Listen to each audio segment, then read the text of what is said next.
This is a CBC podcast.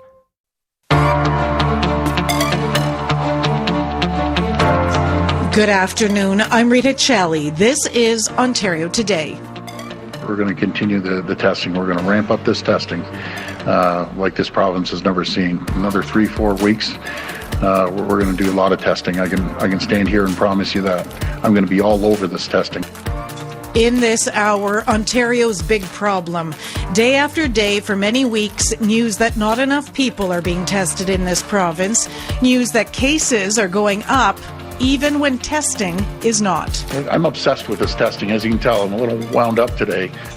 The urgency is loud and clear. And I don't have to tell you how much I've been pushing this testing, but we have a strong plan. I want to thank the health team.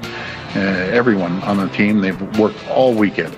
We were burning up the phone lines all weekend, and we have a good, solid plan moving forward. Less than a week ago here in the legislature, the government claimed that Ontario's COVID testing was a success and that Ontario was a global leader in testing.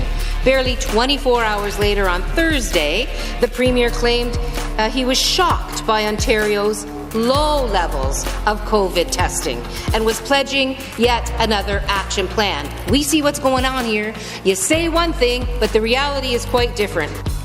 This is the leader of the NDP at Queen's Park. Just about an hour ago, the opposition hammering away at Ontario's big problem.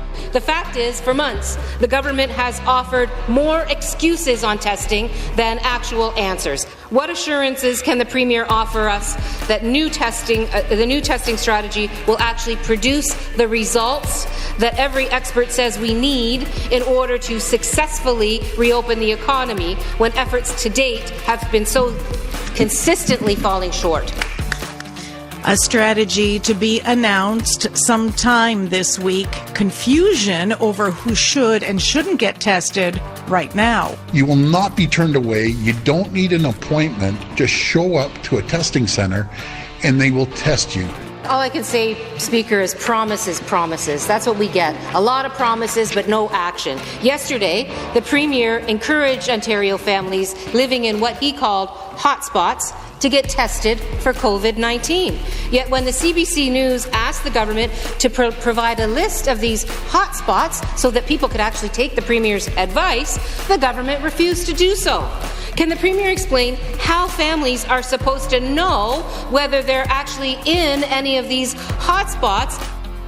So many questions, and testing turning out to be Ontario's big problem. Ontario, along with Quebec, holding the rest of the country back. In this hour, how bad is the big picture, and how do we all fit into that? With all this focus on testing, the question for you is, have you gotten a test? Did you rush out when you heard the Premier say you could? Who out there sat in a car for hours or stood in a long lineup at these testing centres, especially around the GTA? Why did you run out to get a test? And on the flip side, why haven't you, even though you know you've been exposed, maybe at work or even at home? This is our toll-free number, 1-888-817-8995. So first, Ontario couldn't get a lot of testing off the ground. Then the capacity wasn't being used, Ontario falling short of its own target by thousands each day. Joining us this hour is an epidemiologist, someone who can help us understand Ontario's big testing problem.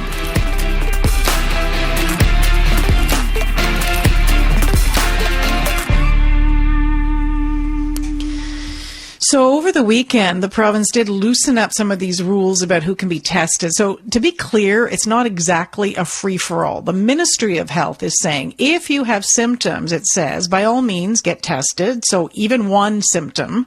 If you are asymptomatic, but you think you have been exposed to COVID-19, you can also now get a test.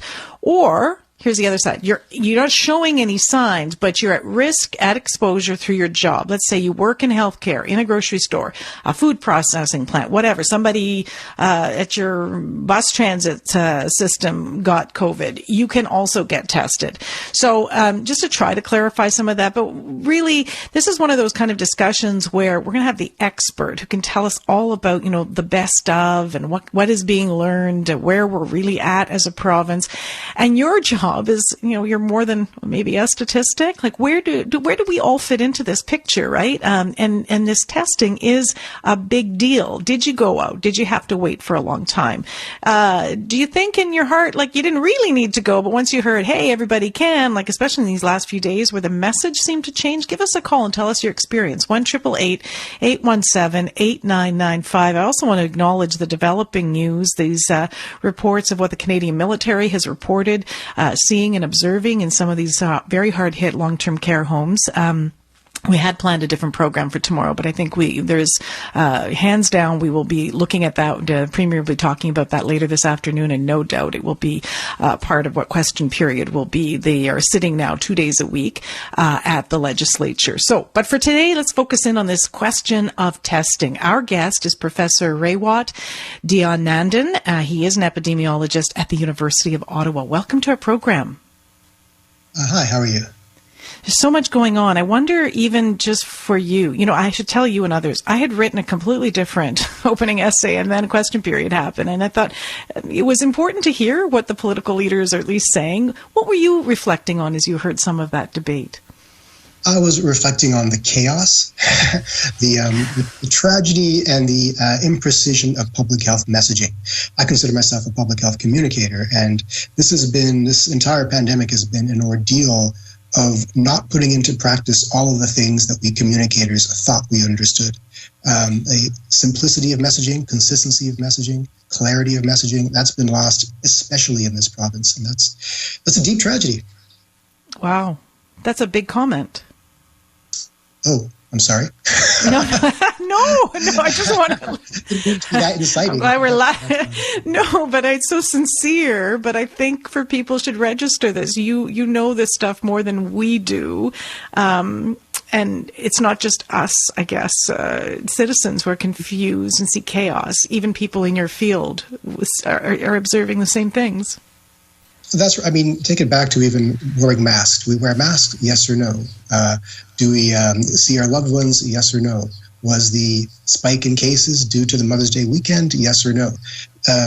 We have multiple press conferences, one held by politicians, one held by medical experts. There should be a consistency of messaging to convey solidity of thought, to convey a confidence in our leadership. That's been lacking. And I don't like to criticize our public health leadership. I don't, in a time of emergency. And I promised myself when I first started commenting on this topic publicly a few weeks ago that I wouldn't do that. But it's getting difficult not to. And we in Ontario, we're at the technological apex and wealth apex of an advanced global civilization. And yet we can't seem to get some basic things done right. And that's troubling, given the wealth and power and expertise that we have throughout this province. So it's a little bewildering and a little upsetting, especially considering we're on the verge of opening up the province. And we had many weeks to prepare for this opening up. All the time we spent indoors was to buy us time to put into place extreme public health infrastructure to allow the opening up. And we've done a little bit of that, but in my opinion, not as much as we could have or should have. So that was my next question on my page that I've written down. Buy time. People have made sacrifices. The economy has been shredded. One of the goals that I think a lot of people understood was not to overwhelm hospitals, literally. So that apparently didn't happen. The catastrophe has happened in these group settings, particularly nursing homes. And now there's this sense of, we don't know where the virus is, where is it spreading, who should be tested. Where should Ontario be at this point? So let's back up for a second. The original goal was to avoid overwhelming the hospitals, absolutely. But that was when we understood this disease to simply be something that killed a proportion of mostly elderly people and would hospitalize a fair proportion. We didn't really understand the insidiousness and the complexities of this disease that well, the extent to which it's causing disabilities and other kinds of suffering that don't necessarily lead to death. So it's becoming clear, at least to many of us, that we should be avoiding infection in toto, not just avoiding the overwhelming of the hospitals. So the goal has shifted a little bit, not just to flatten the curve, but to drive the caseload down heavily, because now we understand a little bit more about the human toll of the disease. Given that, then what we should be doing is putting into place all of the infrastructure possible to keep those handful of new cases, assuming we get it down to a handful, from preventing those handful of cases from becoming outbreaks. And the way we do that is with traditional public health approaches, with the testing, the tracing, and the isolation. So it was critical in the past few weeks to invest heavily in new testing capacity, in the ability to contact trace. And those two things, by the way, are irrelevant without each other. You need both of them at high capacity. And as well, I mentioned the communications angle. We have to invest heavily in getting the citizens on board, because this doesn't work unless everyone does their part.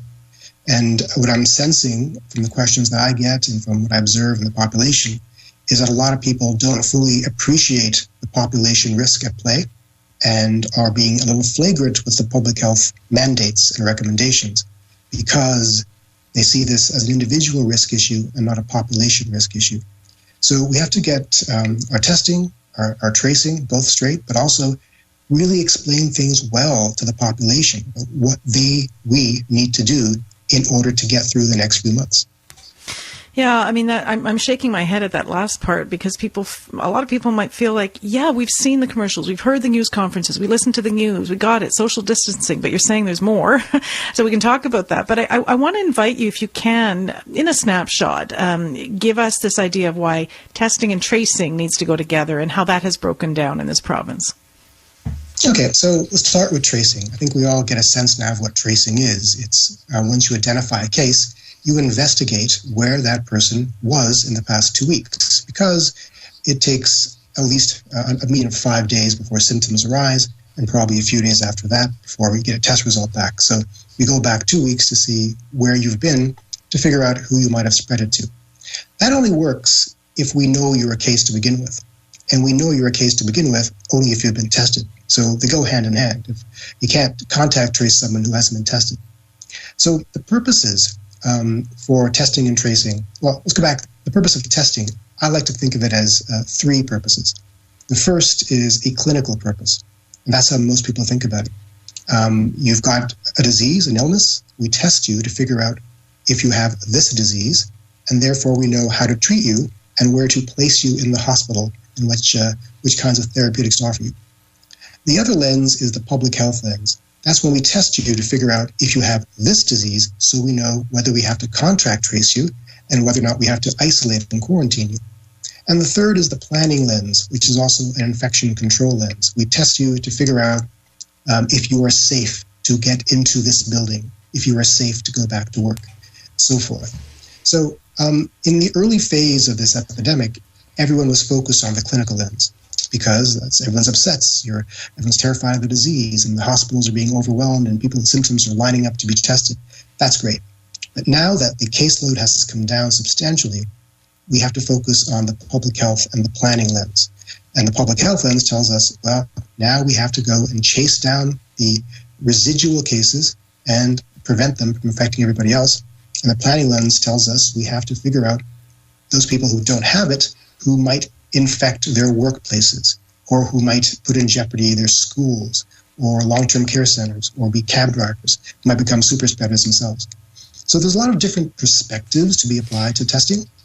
I'm sorry, I cut you off there. You're about to say something? No, it's okay. I'm just going to go with the telephone number again, 1-888-817-8995. And I think this is silent. I actually have a musician's floor pedal to mute myself out so I don't do any heavy breathing. So I don't know if sometimes if you or the listeners can hear that. I am in a home studio. I want to go to the callers too, because I want to start testing this, balance out what you can bring to us with your expertise in epidemiology and public health and, how the rubber hits the road with people. There's so much going on again, particularly these last few days about get tested, don't get tested, maybe you can get tested. Listen, the pictures show it all. I saw it. Maybe you were in one of those long lineups. People heard they could. I heard it in my own family, like people saying, well, let's go because now we can. Anna, you're in Ottawa. Do you fall into that group of people where you have been tested even in the last few days or not? No, actually. Thank you for taking my call. I'd say I'm not philosophically against it. I'm fortunate to have no symptoms. I have no active symptoms. I have not been in contact with anybody, as far as I know, and therefore I'm not inclined right now to go for the swab test because they've talked a lot about shortages in different reagents. I want that to be for those who maybe have a higher risk or who are maybe showing symptoms. Having said that, I'm not against, and it relates to your expert's point about the contact testing for contact purposes. There's an antibody test, so that's the other thing I'm finding. So I will go for these antibody tests, I believe, but which would show that I had been exposed at some point, and that may be useful, for an epidemiological trace, if you will. So I'd like to see the experts be a little more defined about that, because this idea of testing, there's a ton of testing out there, and I think there's perhaps little nuances between them, and that might want to be clarified. I don't think you said this on air, Anna, but you come at this, your analysis, you're a former lab technician? I used to work in a research lab, yes, with Federal Health and Welfare, yes. Okay, so you're not worried about exposure, so you don't see any point for you going. So you would be in the, but the province has said, random testing would be a good idea. Let's hear from our guest. Go ahead. Okay, so there's a number of things to talk about there. Let's start with the antibody test. There are literally dozens, if not scores, of antibody tests out there on the market. A lot of them are frankly crap. They have high false positive rates and very poor diagnostics associated with them. The Americans made a big mistake by flooding their market with several at a time, and that's created a fair amount of data chaos. Health Canada has been pretty good about only allowing one to be licensed so far in Canada. That's the Italian diasorin test, I think it's called.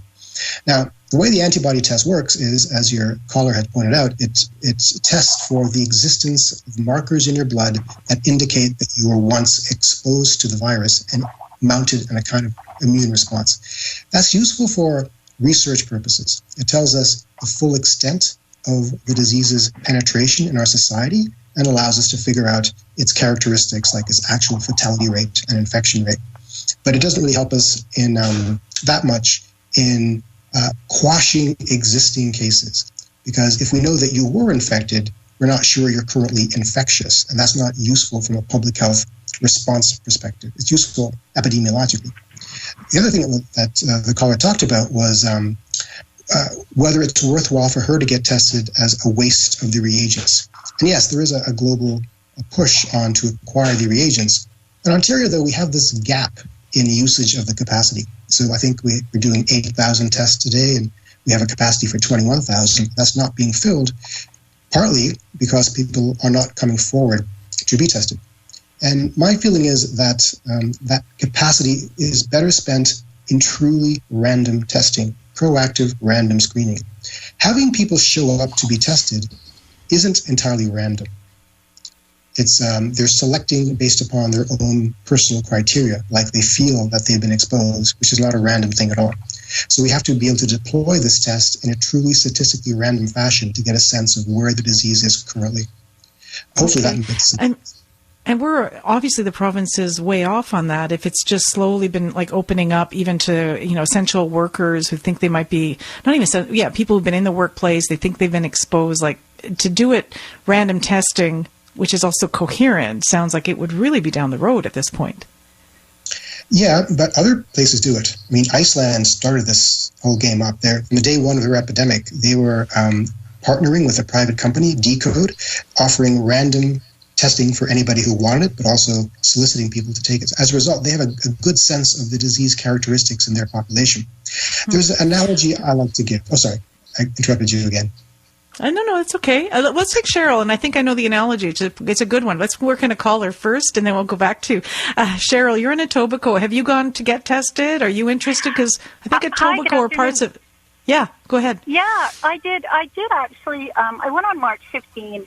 I work as a flight attendant. I worked a flight on the 8th of March. I got the call from public health saying someone on your flight was infected. She was asking me, if I had symptoms going through it. And I wasn't entirely sure because I had a little bit of aches and pains, but you get your aches and pains. And then I wasn't sure if I was having a fever or if I was having just like personal tropical moments, like hot flashes, But I have to say, I was really impressed. When I told her, I was sort of embarrassed, but I said, I don't know if they're hot flashes or fever. They couriered a thermometer to me within 30 minutes. I was blown away. Anyway, good to know that hot flashes do not register as fever. So note to self. It's good to know. Yeah, because I always worried about that. Like some of the airports, especially the ones in China, they have temperature sensors as you're coming through customs. They've had them for years. And I've always thought, oh, gosh, one of these days they're going to pull me over. But anyway, they didn't. And, maybe this because it was early on. The whole process was tickety-boo. It was so smooth. It was so, and 5 days later I got my result and I was positively negative. I was negative. So, it was all good. And I guess maybe because it was earlier on, I felt that the whole process was so seamless, actually. I was very impressed with how organized and the communication and, everything. It looked like it was a well-run business. Like, there was, and they called me back and, and she told me too when I got the test, she said, if you're positive, you'll probably find out within a day or two. She said, we have a real backlog of notifying the people that are negative. It's more important, obviously, to notify the people that are positive. So she said, if you don't hear from us in a couple days, probably means you're negative, so don't panic. And sure enough, I think it was 5 days I waited. Okay. And Cheryl, I think what your story does show also is that was on March 15th. It doesn't mean that we weren't exposed perhaps even along the way. So there's this tricky thing about what testing, and like our guest is saying, like the tracing piece.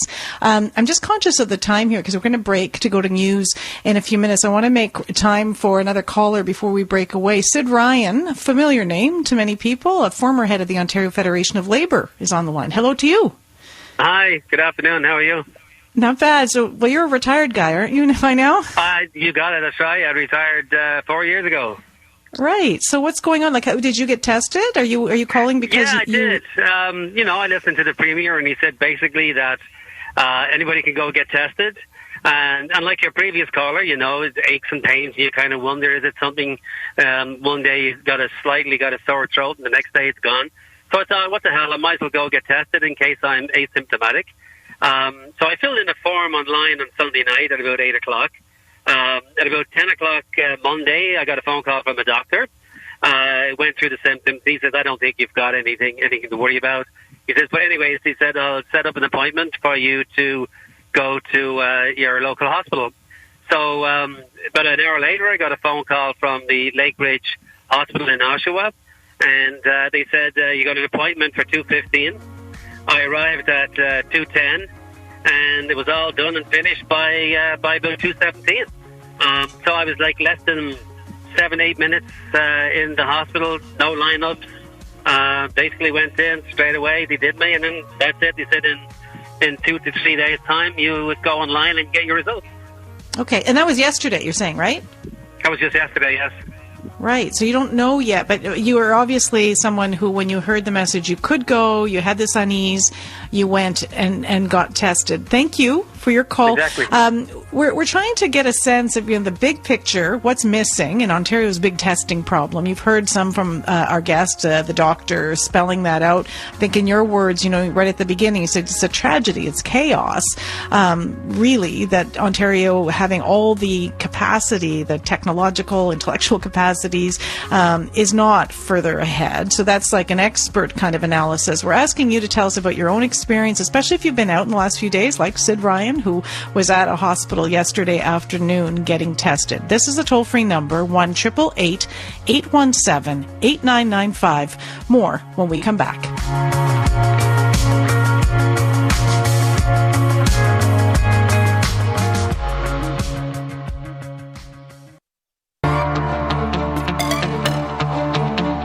You're listening to Ontario Today. I'm Rita Challey. We're going to continue the testing. We're going to ramp up this testing.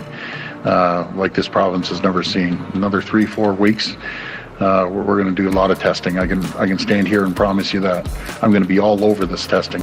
Ontario's big problem, the province promising a new strategy this week. And I don't have to tell you how much I've been pushing this testing, but we have a strong plan. I want to thank the health team, everyone on the team. They've worked all weekend. We were burning up the phone lines all weekend, and we have a good, solid plan moving forward.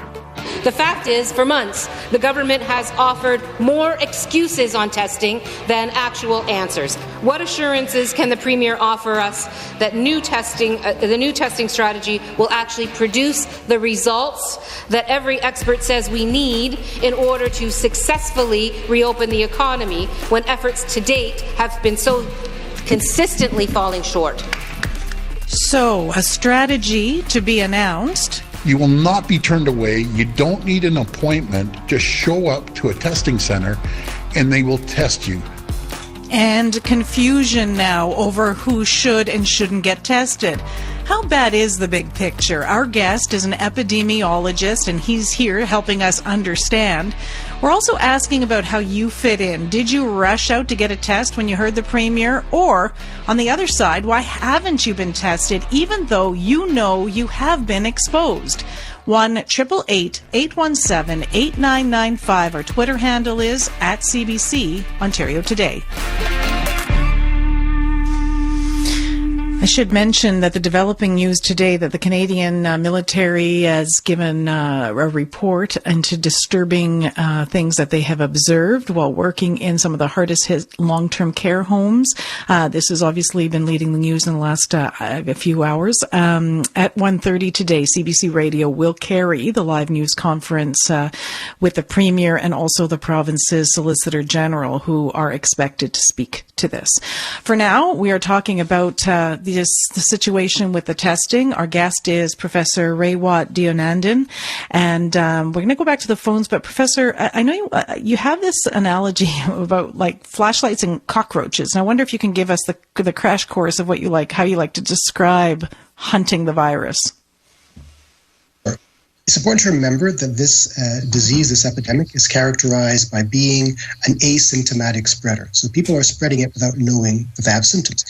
Now, when we talk about disease surveillance, we're usually talking about either active or passive. Passive is what we do right now. We sit back and wait for the disease to come to us. So that means getting the people who are symptomatic who seek out testing, and we know about them. So if you picture a dark room and there's a cockroach moving around the dark room, that cockroach is the virus, and we want to step on that cockroach. Now, if we have a flashlight, we can look around that room and look for the flashlight. The way that we're doing it now is we've got the flashlight on the floor, beaming its light on one corner of the room, hoping the cockroach walks by. That's passive surveillance. The cockroach is a patient with symptoms, and they present themselves to be tested, and so they present themselves to the light. Fantastic. Now we can widen that beam by lowering the criteria for testing from having like 6 or 7 symptoms to 1 symptom or just a suspicion that you have it. That's fantastic. The beam's now wider, but we're missing the rest of the room. So active surveillance is picking up that flashlight and moving it around the room and hoping you get the cockroach that way. And if we have multiple active surveillance techniques, we have multiple lights moving around the room. That's what we need to do to catch these asymptomatic spreaders who will never present themselves to the light otherwise. Let's go back to the phones. Robert, you're in Aurelia. Tell us, have you been tested or thinking about it or should have been? I was tested last Friday. I went to bed late because I was doing some work around the house and have contractors doing some painting work here. So I got up Friday morning, and first thing I did, I discovered I was coughing and sneezing repeatedly. So I phoned the doctor's office to find out what the scoop was, and they said, well, you can go and get tested. And they have it set up at the hospital, which is just a few blocks away. So I went over there, and they were all set up. The only problem was that they are still waiting for the staff to arrive because they have certain hours that are posted, and I had arrived early. So it didn't take very long to wait for them to open up, and it took less than 10 minutes to go in, be tested, get registered, and all that stuff. You need your health card so that they get their information from it, and that was it. The test is a simple test, and then I was out. And because I have contractors, I asked if the results could be determined earlier. They said, well, normally it takes up to 2 days, and they phoned me at 8 o'clock the next morning to say that the test was fine. And I could tell my contractor that he didn't have to wait until another day, because he's busy too. Because you were worried about... Well. Yeah. Now, what was your own reaction? Because I'm getting a sense that people would feel afraid, right? In the moments when you think you might have it, and then you find out you don't. I don't think. I think it was a good check. It's a simple test. I won't describe that to you. I think everybody needs to do it. I'm retired, and it was easy to get it done. As I said, it took just moments. Okay. Yeah, no, I was trying to get a sense of maybe, the sense of relief, but then also, again, I don't know, Professor, if you can weigh in here too, so Robert gets that kind of result now, but it's just it's a snapshot in time, right? That's correct. I would say that's correct. Yeah, so we have to do this repeatedly.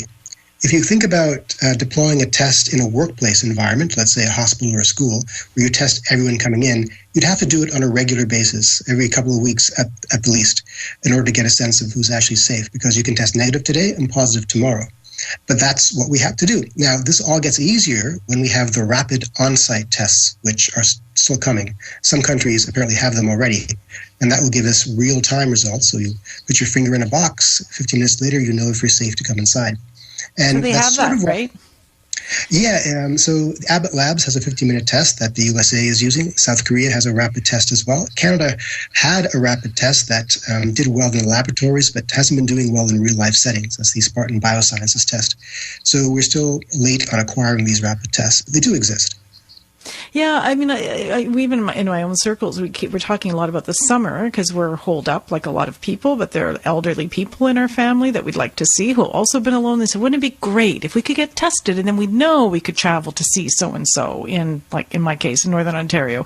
But without knowing, there's still this well, there is a fear, right, of moving things around. And the other thing I'll just toss out there is I read in the newspaper the other day about Wuhan, where they had been case-free for several weeks, and then over a 10-day period, they said they were going to test all 11 million people in 10 days. Yeah, it's essentially a Manhattan Project approach. Very impressive. No kidding.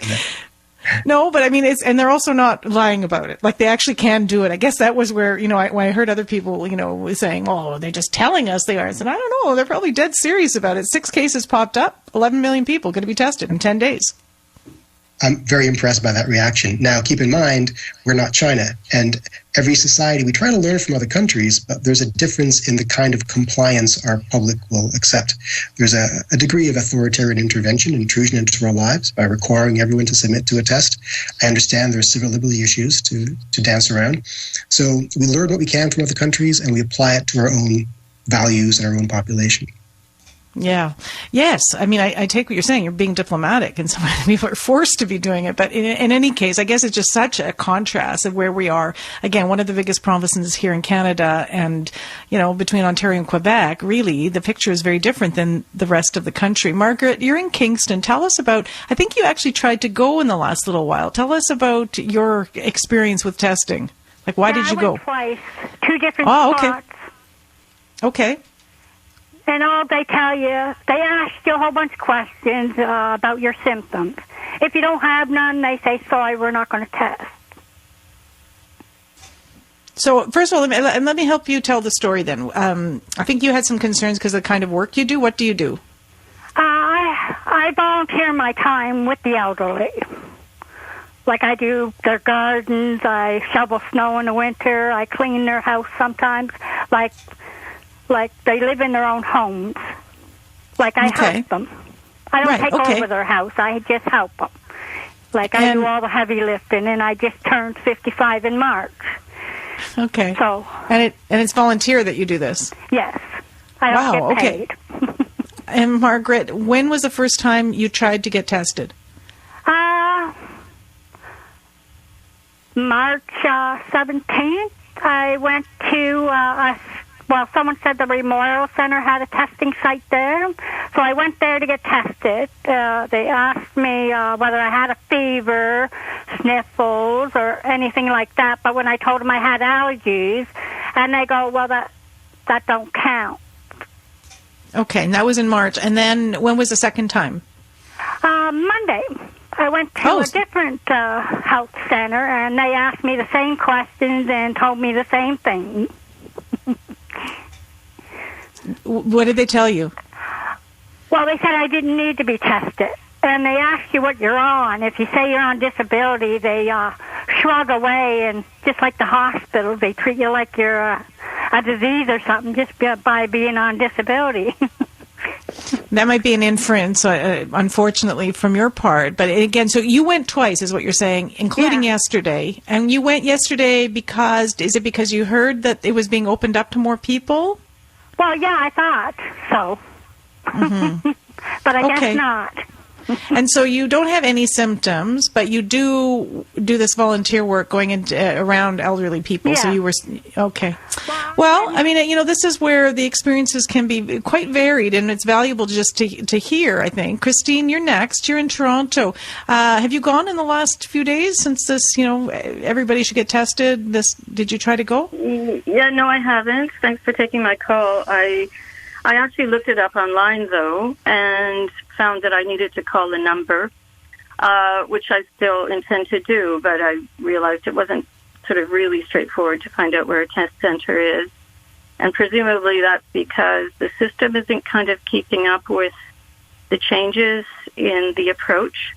The message has been to not tax the system and, in all ways, including testing, and that's only been for, frontline workers and things like that. So maybe it's just not caught up, the system, but it obviously needs to be very quick. Christine, why do you want to get tested? Like, do you have a symptom? Do you think you've been exposed?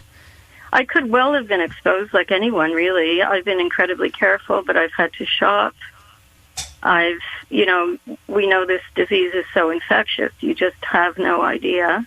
I have immune conditions or a condition, and I want to be able to, be careful around the people who need to be, taken care of. I have a niece who's got a baby. I don't know if I can visit with her. So I wanted to be tested because I want to contribute to the bigger picture, and this is obviously incredibly important for the randomness of it, the need to, in terms of society, everyone, just providing information. Right. I want to go to our guests because you're getting at something there, Christine, and certainly because we don't know the story, even if you see pictures on the news of lineups of cars or lineups of people. But you get a sense, too, of a variety of different reasons why even some of our callers are interested, in knowing. What are you reflecting on as you hear them? Well, first, I'm heartened to hear that people want to contribute. They see that they have a role to play in contributing data to the scientists, which is fantastic. It brings a tear to my eye almost. The other thing is, I think what's happening too is the directives are coming from on high about changing our testing criteria and practices, but it's left up to the public health units to apply those directives. And as the caller mentioned, that there's a slowness in the changes to trickle down into actual practice. So I suspect that we'll see more testing centers be more open to it very soon. Well, I'm hearing that places like Windsor, Essex, for example, will start genuine random testing next week using their paramedics to do spot checking, having drive-through centers and trailer-based testing centers. So India has given us some leadership there with a lot of trailers moving through poor neighborhoods offering random testing at that capacity. And I think that's the way we're going to have to go in Ontario. Make it easier for the citizens to acquire testing. We should not making a burden on the citizens to go line up for hours, take hours out of their day, expose themselves to heat and other things. Right. And then the idea, though, that the system has to be ready to maybe do it again, right? Like if we're in a 2-year almost period of no vaccine, like people getting tested today might be tested again at some point, right? Yes. Realistically? There has to be a rolling wave of testing repeatedly. That continues. Yeah, exactly. So it becomes just part of our life. Until the vaccine comes, until other strategies come, until the antibody test arrives, as with possibly immunity passports, which is a dirty word these days, but we can talk about that. Well, go for it. And you've raised it. What do you mean by it? Well, the immunity passport idea is that if the antibody test genuinely shows sufficient antibody response, meaning that there is some immunity, then maybe we can issue some people passports to enter back into society. It's a dangerous idea. Historically, it's been used in the scarlet fever epidemic in the USA, and you put the burden on the working class people to become infected and to show immunity, which is not a good thing. I don't recommend it. But on the other hand, if by some reason you got infected and you recovered, and the antibody test shows that you have a high load of antibodies, and we know from the science that that means immunity, by the way, we don't know that yet or how long it lasts, but let's assume we know these things, then maybe those individuals don't need to ever be tested again. You can just assume they're immune and go about their business. That would be the ideal. But again, the science has to catch up to it still. Right. This is the thing. Science catching up to where we want it to be yesterday. Hi. Lori, you're in London. Tell us, you went out to get tested recently? I did. I just went yesterday, Rita. I went around 11 in the morning, and there was a great number of cars already in the parking lot and also in the queue. So when I got up and I spoke to the fella, he suggested that I might want to come back in the afternoon, that it's usually a better time, around 2:30 or so. So at first he said to me, do you have symptoms? I said, no, I don't. I said, I just understand that anyone who's at risk should probably get tested. And I work for the LCBO, so I'm front line, and I've been subjected to potential risk for the last 9 weeks.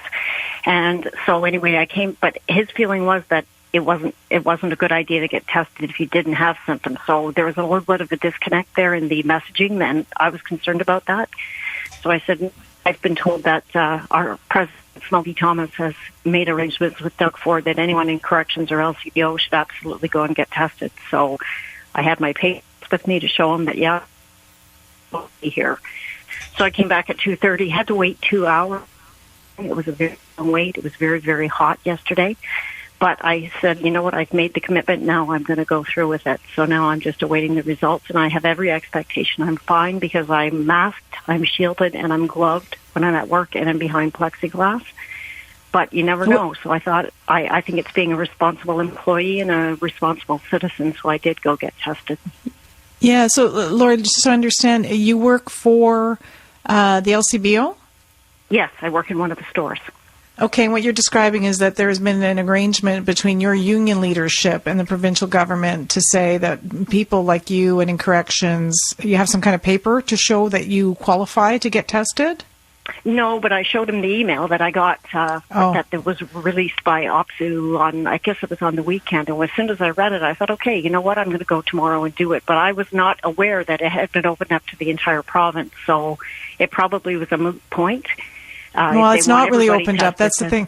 I want to let our guest maybe either ask you a question or reflect on your story, Lori, because I think it does show that, you know, there's somebody saying something over here and then somebody, the person you're talking to, has another interpretation. Professor?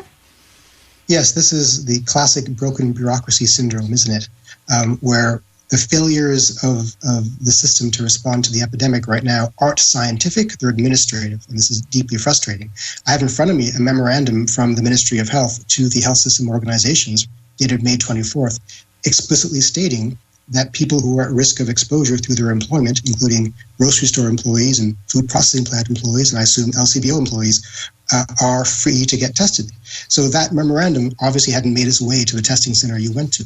And this is a problem with the flow of information.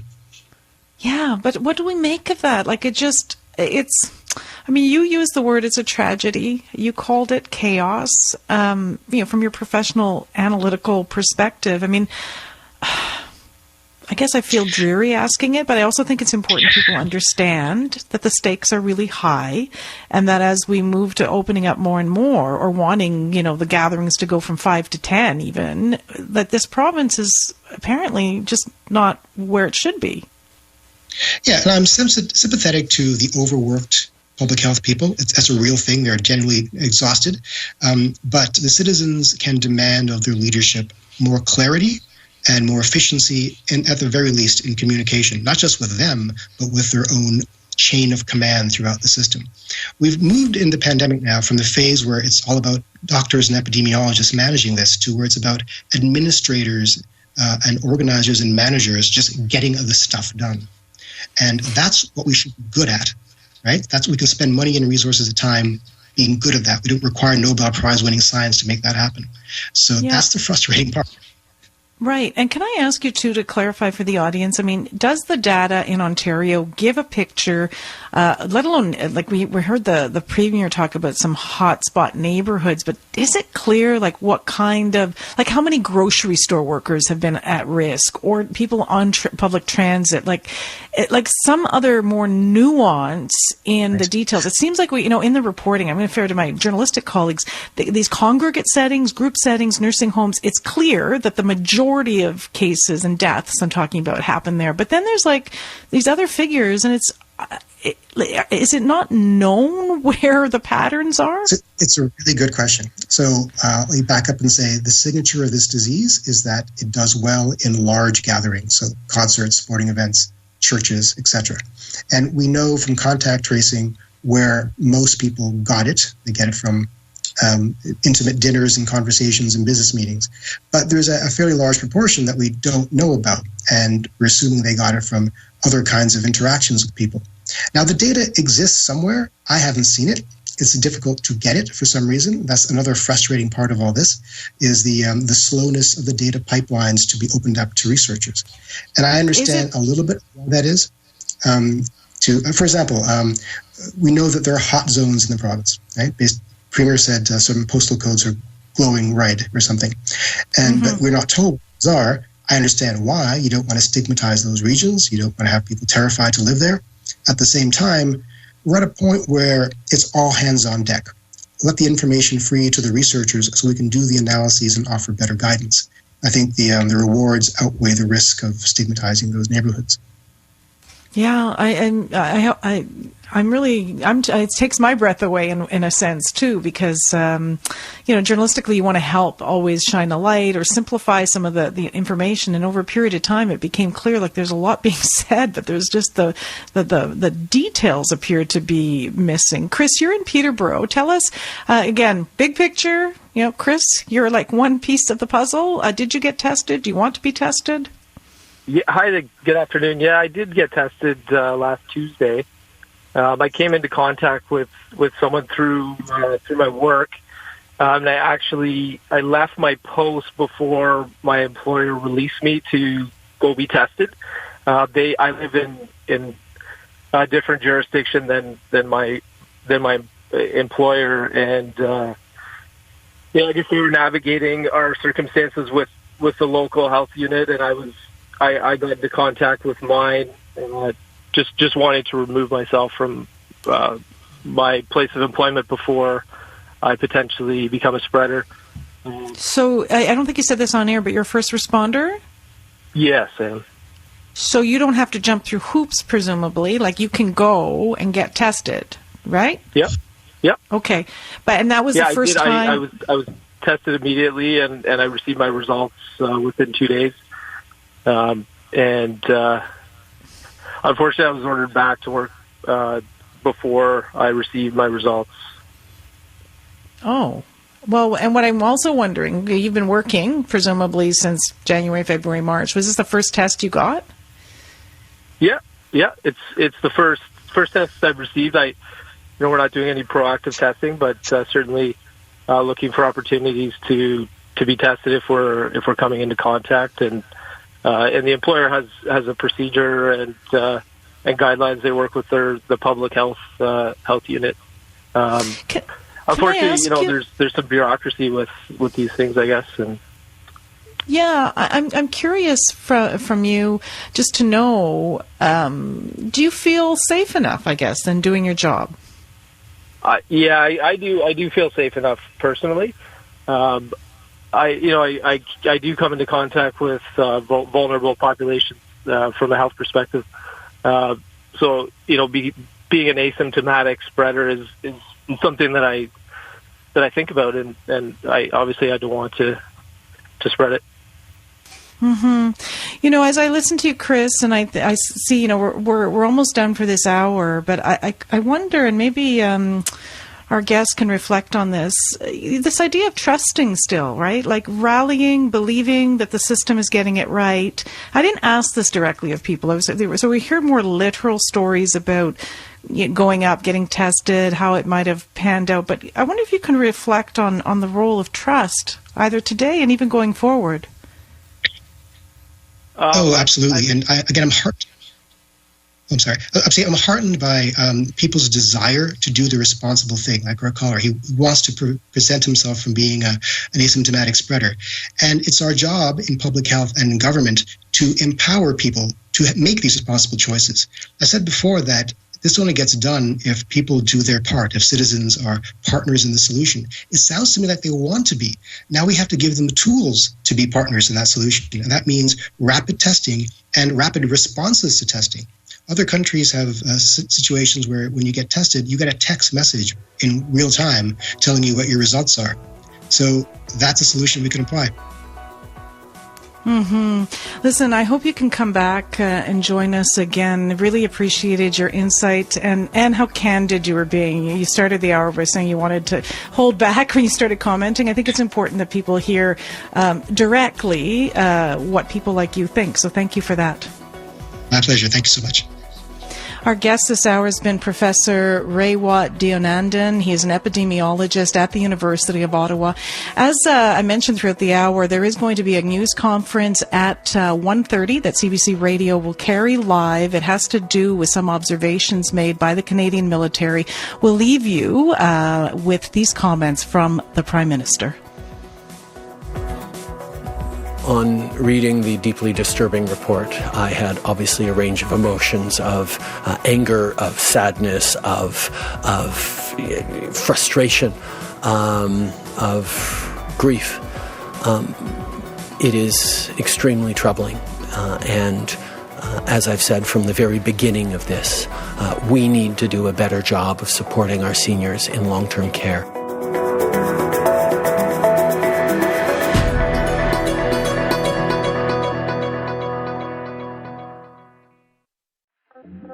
Love CBC podcasts? Help us make them better. Take our CBC Podcast listener survey now at cbc.ca/podcasts. The quick survey will help us improve your favorite CBC podcasts. cbc.ca/podcasts.